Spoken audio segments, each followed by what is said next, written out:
Everybody. भाई unit 23 of all India kitchen garden association और उसकी मीटिंग, आज की मीटिंग बहुत ज़्यादा डिफरेंट है और वाकई में नॉलेज से भरी हुई है। इससे पहले देखते हैं संगीता जी क्या कह रही हैं। देखिए एनवायरनमेंट में हमारे को सब कुछ फ्री था, हमने सत्यानाश कर दिया। बात तो बिल्कुल सही कह रही हैं। तो चलिए आज पर्मा कल्चर की तरफ बढ़ते हैं और एक्वा प्लांट्स और उनकी हमारे गार्डन में क्या इम्पोर्टेंस है और किस तरीके से हम कौन कौन से एक्वा प्लांट्स लगा सकते हैं उनके बारे में जानते हैं अमिता गुप्ता जी से, जिनकी नॉलेज बहुत ज़्यादा है। अरे ये क्या, ये तो सबने मेरी खाद पकड़ी हुई है। और ये देखिए पोज करने में यूनिट 23 कभी भी पीछे नहीं रहती। भाई वेन्यू ही इतने कमाल का था और उसके बाद खाना पीना वो भी व्रत का। Oh my God, it was just too delicious. And here comes our sweet host. और यहाँ पर पोजिंग लेवल अभी भी चल रहा है और आप बिलीव करोगे ये सारे एक्वा प्लांट्स हमारे स्पीकर ने अपने घर पर उगाए हैं, अपनी छत पर उगाए हैं।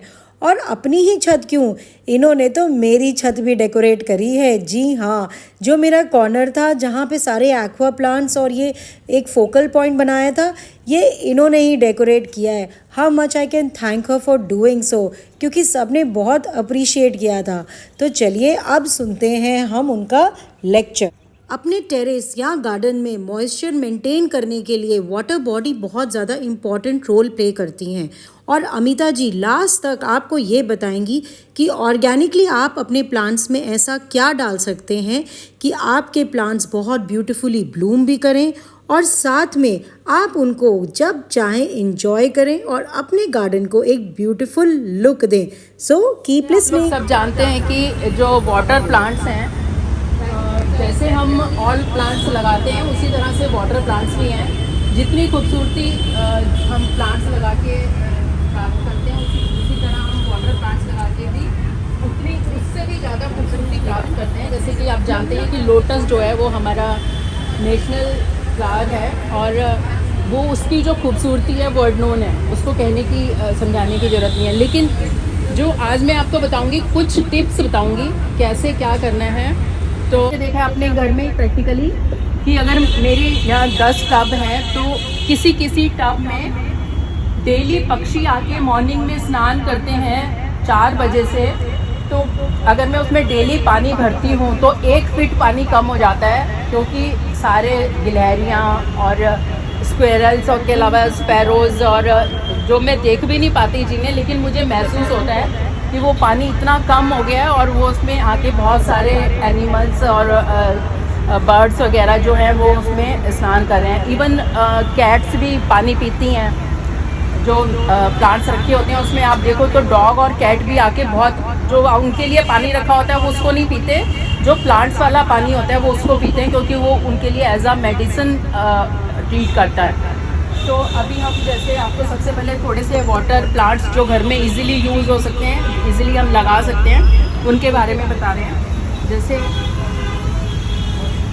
क्या नाम है, ये वाटर हाइसिंथ है। ये वाटर हाइसिंथ क्या है, हमारे इंडिया में हर गांव में, हर विलेज में ये जोड़ों में पाया जाता था। और जब इसकी फ्लावरिंग होती है बरसात के बाद, जब इसमें फ्लावरिंग शुरू होती है, इतना सुंदर ब्यूटीफुल एटमॉस्फेयर होता है कि पर्पल कलर का इतना सुंदर फ्लावर इसमें आता है कि उसकी बखान नहीं किया जा सकता। देखने में इतना खूबसूरत होता है, लाइट पर्पल कलर का, और उसमें मोर पंख बने होते हैं हर एक पत्ती के ऊपर। फ्लावर जो है वो 6-7 इंचेस 8 इंचेस हाइट होती है उसकी, और उसमें हर लीफ पे अलग अलग टेक्सचर मोर पंख का बना होता है, बहुत ही खूबसूरत। तो और लगाने के लिए इसको आपको, जैसे आप देख रहे हैं कि ये जोड़ में लगा होता था, मिलता था, तो इसको कुछ भी आपको करना नहीं है। सिर्फ आपको या तो इसको आप ऐसे ही पानी में डाल दें तब भी हो जाएगा, और या फिर आप अगर टब में लगा रहे हैं 1 इंच सॉइल डाल दें और सॉइल डाल के उसमें ये प्लांट डाल देंगे तो आपका ये प्लांट चलता रहेगा, फ्लावरिंग भी होगी। सिर्फ आपको, अगर आप मिट्टी डालते हो तो आपको कोई भी न्यूट्रिशन डालने की भी ज़रूरत ही नहीं है। लेकिन अगर आप मिट्टी नहीं डालते हैं तो आपको थोड़ा सा न्यूट्रिशन देना पड़ता है। वाटर लेट्यूस है, ये वाटर लेट्यूस है। इसमें नीचे आप देख रहे हैं ये इसमें रूट्स इसके दिख रही हैं, डेवलप हुई हुई हैं। तो कुछ नहीं करना होता, सिर्फ आपको इसको पानी में एज इट इज़ डालना है और ये अपने आप ग्रो होता है। ये इतनी बड़ी बड़ी हो जाती हैं, काफ़ी बड़ा साइज़ हो जाता है इनका। और after some time they all occupy the all space of your pot. Like अगर आपने एक 2 फीट बाय 2 फीट का लिया हुआ है पॉट, तो ये 15 दिन में ही आपकी सारी जब ग्रोथ पे आती है तो सारा कवर कर लेती हैं। तो बिल्कुल कुछ नहीं करना, सिर्फ वही 1 इंच 1.5 इंच आपने सॉइल डालनी है और उसमें पानी फिल करना है और फिर आप ये उसमें आपकी ग्रो होनी शुरू हो जाती है। ये पेनीवर्ट है, क्या बोलते हैं, ये देख रहे हैं आप, पेनीवर्ट है। ये पेनीवर्ट पैनी की तरह से, जैसे पैसे होते हैं उसकी तरह से ये इसकी शेप होती है लीफ की, और ये काफ़ी बड़ा हो जाता है। थोड़ी देर के बाद जब आप मूव करेंगे तो यहाँ प्लांट में अगर हमने इन्हें पेनीवर्ट को डाला तो थोड़े टाइम के बाद में ये पेनीवर्ट इस बाउल के चारों तरफ अपनी पूरा इसको कवर कर लेते हैं राउंड में, और लीव्स जो हैं वो चारों तरफ लीव्स हो जाती है, नीचे वो सारी इसकी जड़ें फैल जाती हैं और ये इतना खूबसूरत लगता है भरा हुआ। अगर आप इसको, आपके यहाँ गेस्ट आ रहे हैं तो अगर आपने अपनी सेंटर टेबल पे रख दिया तो अपने आप में ही ये एक नेचुरल बुके आपका तैयार हो जाता है।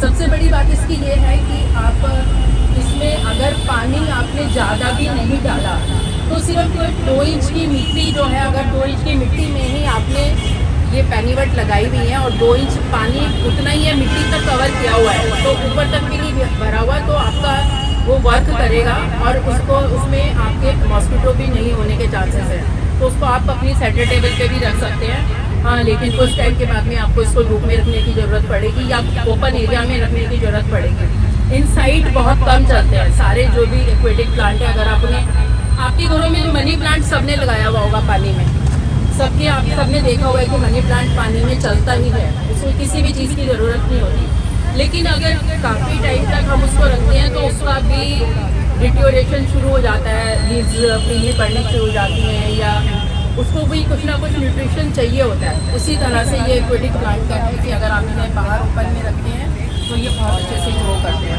एक वाटर ग्रास है, इसमें वाटर ग्रास है, इसको आप मिट्टी में भी लगा सकते हैं। मिट्टी में भी मेरे यहाँ बहुत गमले में पूरा ग्रीन रहती है, 12 महीने एज इट इज़ ग्रीन रहती है, बहुत कवर कर लेती है, पूरा गमला भर जाता है, बहुत अच्छी चलती है। लेकिन अगर पानी में डालते हैं तो पानी में भी एक साइड में पूरा बंच बना लेते हैं और बहुत सुंदर चलता रहता है। इसके अलावा ये एक है हमारी ब्रह्मी, जिसे हम बोलते हैं ब्रह्मी। सबके घरों में, हमारे किचन गार्डन ग्रुप में सभी के घरों में है मोस्टली ब्रह्मी। मैं इसके बारे में एक आपको बहुत कुछ कंसेप्ट क्लियर करना चाहूँगी कि ये जो ब्रह्मी हमारी, जो ये पेनीवर्ट मैंने दिखाया था आपको, ब्रह्मी 2 तरह की है। हमारे शास्त्रों के मुताबिक भी ब्रह्मी जो आप देखते हैं कि ब्रेन के लिए बहुत अच्छी होती है, आयुर्वेद में उसका बहुत गुणगान किया हुआ है। तो लेकिन जो हमारा ये पेनीवर्ट हमने देखा था, सेम वैसी शेप की दूसरी जो ब्रह्मी होती है वो सेम वैसे ही शेप होती है उसकी। इसको हम बेकोपा कहते हैं, जो मैंने अभी आपको दिखाया, ये बेकोपा प्लांट बोला जाता है। इसमें भी वही गुण है जो ब्रह्मी में होते हैं, जो ब्रेन के लिए पावरफुल है। ये भी इसमें वाइट कलर के छोटे छोटे फ्लावर आते हैं, बहुत सुंदर दिखते हैं। और अगर हम देखें कि जो ब्रह्मी दूसरे वाली होती है वो टेरेस्ट्रियल होती है। 2-3 तरह के ग्रास होती हैं, जो कि ये मोस्टली एक्वेटिक प्लांट जो है ना फ्लोटिंग होते हैं। जो अजोला है वो फ्लोटिंग एक्वेटिक प्लांट है, ये सरफेस पे फ्लोट करता रहता है। इसका नाम एक्चुअली मॉस्किटो फर्न कहलाता है। ये नॉर्मल भाषा में इसको मॉस्किटो फर्न कहा जाता है, क्योंकि ये सरफेस को कवर कर लेता है। पूरे जिस भी प्लांट पॉट में आपने लगाया है वो पूरे पॉट को सरफेस को कवर कर लेता है। और फिर जो मॉस्किटो है या मॉस्किटो लार्वा वाटर के अंदर है, वो इसको ब्रीथ नहीं कर पाते और रेस्पिरेशन ना होने की वजह से वो ग्रोथ नहीं कर पाते। तो इसके लिए ये अजोला जो है वो काफ़ी वर्क करता है मॉस्किटो से बचने के लिए। लेकिन इसके अलावा हम इसमें 2 तरह की, अजोला के अलावा एक और इसमें स्पीशीज होती है, उसे हम बोलते हैं डकवीड। ये डकवीड है, डकवीड है। इसमें कुछ लीव्स होती हैं, 2-3 लीव्स होती हैं और जड़ें होती हैं। तो फ्लावर के लिए जो लोटस और वाटर लिली 2 चीज़ें घरों में अक्सर लगाई जाती हैं। अब वाटर लिली जो है वो दो तरह की होती हैं, हार्डी और ट्रॉपिकल।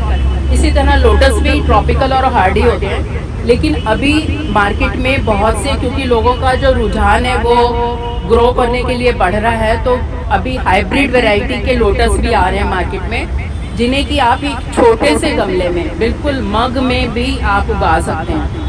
तो वो हाइब्रिड वैरायटी है, उनको थोड़ा सा एक बारी मेंटेन करना, थोड़ा सा शुरू में ग्रो करना थोड़ा सा मुश्किल होता है। अदरवाइज लोटस और वाटर लिली ग्रो करना बहुत इजी है। लोटस के लिए वाटर लिली और लोटस को अगर हम किस तरह से पहचान करें कि वाटर लिली है या लोटस है, एक बड़ा सिंपल सा क्वेश्चन होता है। अभी भी मुझे कई लोग पूछ रहे थे कि ये लोटस हैं या ये लोटस हैं, ये लोटस हैं, तो नहीं, ये लोटस और वाटर लिली के लिए आपको फुल डे सनलाइट होना बहुत ज़रूरी है। एटलीस्ट 5 to 6 आवर्स सनलाइट होना बहुत ज़रूरी है। ओपन में होना चाहिए, तो सनलाइट पूरी मिलनी चाहिए। अदरवाइज ग्रोथ फ्लावरिंग में थोड़ा कम फ्लावरिंग होती है। दूसरा ये कि हम वाटर लिली और लोटस को कैसे डिफ्रेंशिएट करेंगे कि ये लोटस है या वाटर लिली है।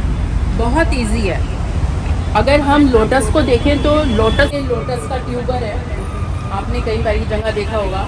और ये क्या है कि घर में हम कमल ककड़ी बीज जो यूज़ करते हैं, जानते हैं सब? हाँ, सबने सुना है भें की सब्जी खाई होगी सबने, तो वो यही होता है। लेकिन वो क्या होता है कि वो बहुत बड़े पॉन्ड में, जो अगर आप देखें तो बिहार में या में और आसाम वगैरह में तो नहीं है बहुत, लेकिन अपने हरियाणा में भी बहुत है, जोड़ों में बहुत होते हैं, कमल होते हैं, ऐसा नहीं होते। लेकिन उसमें क्या होता है कि वो जो ग्रोथ होती है वो काफ़ी मोटी हो जाती है, और ग्रोथ जो होती है वो खाने के हिसाब से, और जो कमल का लीव निकलती है, फ्लावर निकलता है, उसमें भी जो स्टेम होता है उसको भी यूज़ किया जाता है खाने के लिए। हर एक पार्ट जो है लोटस का वो यूज़ होता है खाने के लिए। हाँ, लेकिन उसके लिए हमें वो पूरे पॉट में जो उगाया होता है वो एक चीज़ बिल्कुल डिफरेंट होती है। ये हमारे जो घरों में हम लगाते हैं, तो उसके लिए हमें ये देखना ज़रूरी होता है कि इसके दोनों तरफ जो है ये नॉट्स जो होती हैं ये दोनों तरफ होनी चाहिए। इससे अगर हम इसको पानी में डालते हैं तो फिर 10-15 दिन के अंदर कुछ रूट्स ग्रो होती हैं। रूट्स ग्रो होने के बाद में ये लीव्स निकालनी शुरू करता है, और लीव्स बड़ी होने के बाद में फिर फ्लावरिंग होती है। तो इसका एक सिम्टम ये होता है कि जब इसकी लीव्स बड़ी होके ऊंची होके प्लांट आपके पॉट से ऊपर 1 फुट 2 फुट ऊपर आ जाए, उसके बाद फ्लावरिंग होगी महीने 15 दिन के बाद में। तो इसकी पहचान क्या है वाटर लिली से, अगर हम इसको डिफ्रेंशिएट करें कि ये बहुत थिन होती हैं और पेपरी होती हैं, लोटस की लीव्स जो होती हैं। और लोटस की लीव्स जो होती है बिल्कुल लाइट कलर की, सरफेस जो है उनकी इतनी स्मूथ होती है कि उसके ऊपर अगर आप पानी की ड्रॉप डालते हैं तो वो ड्रॉप एज इट इज़ आपको दिखती है।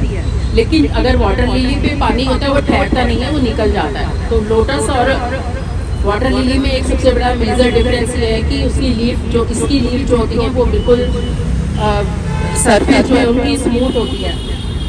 दूसरा ये कि लोटस की लीफ में कहीं भी कट नहीं होता, कोई भी चारों तरफ से पूरी लीफ जो है वो कवर करे हुए, बीच में एक स्टॉक होता है और उसके ऊपर एक लीफ आती है। लेकिन वाटर लिली में जो होती है वो जो लीफ है आपकी बीच में से एक साइड से कटी हुई होती है, और उसमें भी 2 तरह की वाटर लिली होती है, ट्रॉपिकल और हार्डी। हार्डी में जो होती है सरफेस काफ़ी स्मूथ होती है, उसकी पत्तियां जो है काफ़ी हार्ड होती हैं। ट्रॉपिकल की हम देखते हैं तो उसकी लीफ जो होती हैं बिल्कुल पतली होती हैं, और उसमें जो उसकी जो सरफेस होती है वो थोड़ी वेवी होती है।